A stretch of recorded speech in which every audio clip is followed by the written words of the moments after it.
Hello again, and welcome not to the corner studio here in my garage, but the parking pad that's right outside the corner studio being on the other side of the RV. This is a Winnebago Brave, and it's the Model 26. This is a 2015 RV, which I bought new in 2015. Winnebago made this one, the 26, the 27, and the 31. And I thought that we're at the 10-year mark, and it might be interesting to do a walk around and talk about the features of this vehicle, kind of a 10-year review. So stay tuned. I'm going to get behind the camera and we'll get rolling.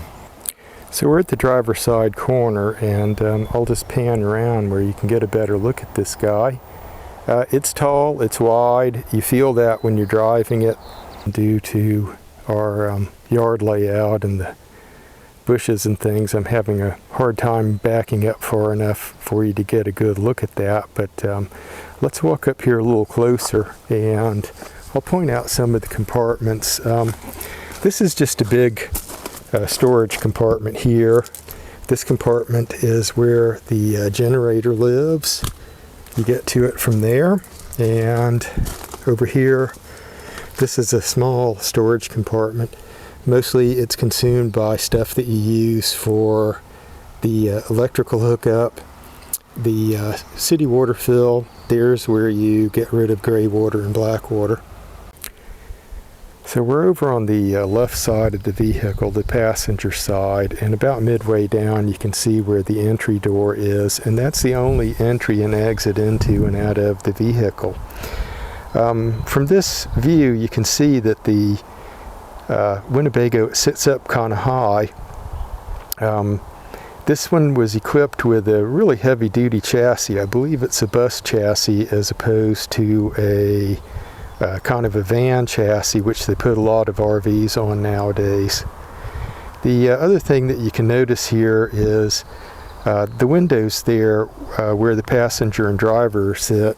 That's a big panorama window there, and you don't really, that doesn't soak in until you're inside and you're actually driving the vehicle. But anyhow, let's walk around the back and we'll have a look at some of the compartments and the different setup.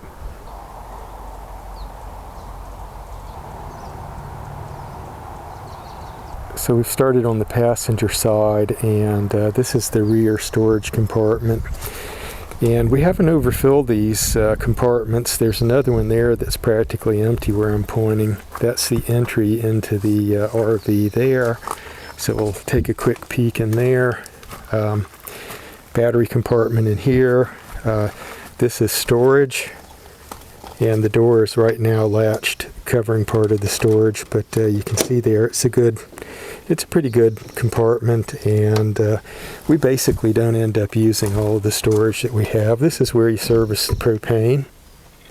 So I'm just standing here in the doorway and walking into the RV, and you can see we're pointed at the front of the RV now, and that's where you would be sitting, the driver and the passenger, when you're in transit. And you can see that area up there is very spacious, and those chairs do turn around. We have used them that way before, but we've kind of found that if you're sitting in them most of the day while you're driving, you don't really want to spend the evening sitting in them. And up above we've got a bunk up there. It is motorized and comes down in the evenings.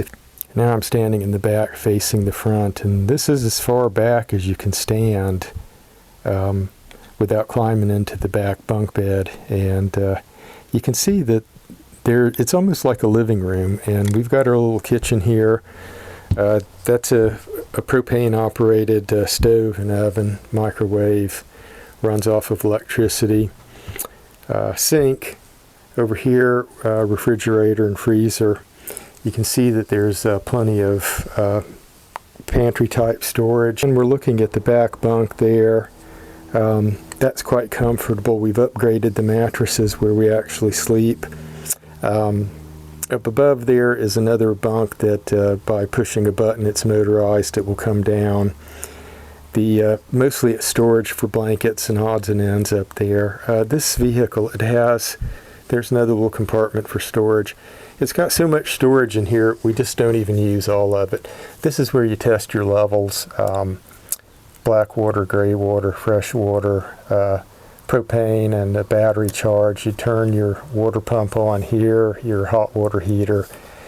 If you've turned the generator on outside, you could push the start button. You could start the generator from inside the cabin here. So we've kind of modified this a little bit to put our parrot in there. We took a cushion out, the backrest cushion, and put the parrot cage in there. We travel with 2 dogs, and one dog kennel will go under here while we're in transit, and the other one we will probably put on the floor about where I'm standing. This couch here folds out into a full bed. By configuring it another way, you have a table that pops up about this height. Looking in the back there, TV, there's some storage right there by the door. This unit's got more than enough storage. We hardly ever use all of it. And last but not least, the bathroom. You can see it's a walk-in bathroom. The door closes while you're in there, and you've got a step-in shower, toilet, sink, and a medicine cabinet up above.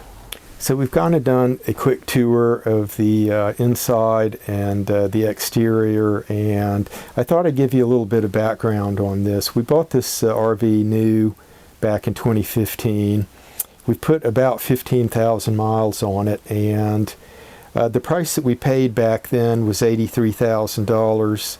That was when we were living on the East Coast, and the $83,000 included the sales tax. We didn't have any trade-ins on that deal, so that was the straight purchase price.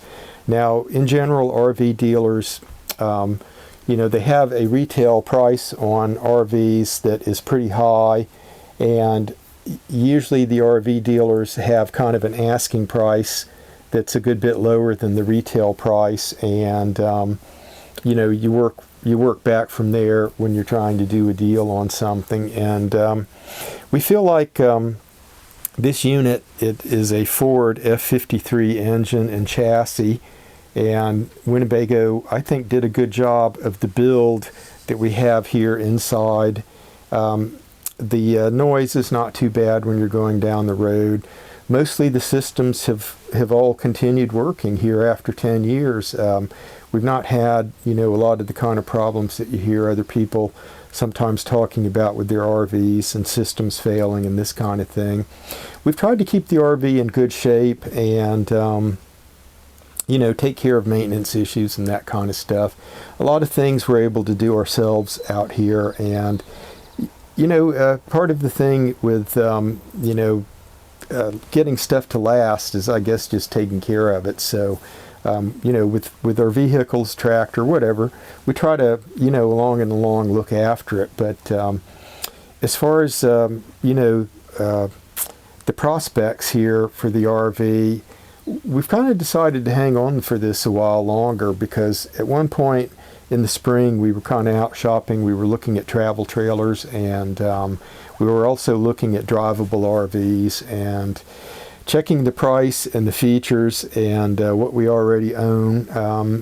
We kind of waved off of trying to make a change, because this really suits us on the road. We're comfortable in it, and it's already paid for. Even though it's 10 years old, everything is still working. So that's kind of where we sit right now with it. And if you're thinking about buying a used Winnebago Brave, I got nothing really bad to say about them. They make it in this model, the 26. There's a 27 and there's a 31. This one has no slide out. And in general, I don't like slide outs, because that's something you can extend the slide out, and then what do you do if it doesn't come back in? But slide outs are a great invention, and as long as they work, they give you some extra space in the cabin at night. This one also, I'm pointing at the console up there. I'm not sure if you can see it. For those who tune in regularly to my camera channel, we're shooting with the Nikon ZF here with the 28mm lens and poor light, but we've got the the lift controls up there, and you can see we're not level right now, but we have hydraulic jacks that go down, and you can level the vehicle, but we seldom do when we're on the road. That's another feature that what do you do if the lifts go down and then you can't get them to retract when you're ready to go? We have only just a time or two really used the hydraulic jacks, but once in a while I'll engage them just to, you know, keep the hydraulics and the mechanical part of it working. But anyway, just wanted to do a quick tour of the Winnebago Brave, and we'll say thanks for joining us in this video, and we hope to see you again in another video really soon. So till then, take care.